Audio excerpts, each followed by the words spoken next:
રોજ રાજ્યનો મંત્રીમંડળનું વિસ્તરણ થયું.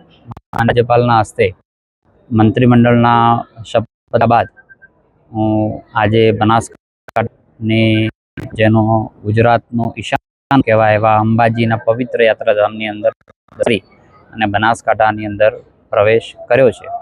હું જગતજનનીને પ્રાર્થના કરું છું કે આ તબક્કે જે નરેન્દ્રભાઈએ જે વિકાસનો પ્રારંભ કર્યો છે તેમાં સૌને શક્તિ આપે, સૌ લોકો સુધી પહોંચી શકાય, છેવાડાના માનવી સુધી વિકાસ પહોંચી શકે તેના માટેની આજે જગતજનનીને પ્રાર્થના કરી છે.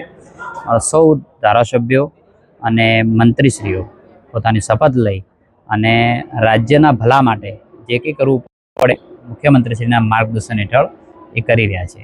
ખાસ કરીને આપણા રાજ્યના મંત્રી છે ત્યારે ખાસ કરીને બનાસકાંઠાને કેવા વિકાસની વાતો લઈને આપ રાજ્યમાં આવનારા સમયમાં જે પણ કંઈ રોલ મોડેલ બને છે, પણ આપણે સૌ 2047 સુધી જે વિકસિત ભારતનું જે સંકલ્પ નરેન્દ્રભાઈએ જોયું છે અને ભૂપેન્દ્રભાઈએ જે પ્રમાણે એને માર્ગદર્શન કરી રહ્યા છે એ આપણે સૌ વિકાસ યાત્રાને આગળ વધારવાની છે.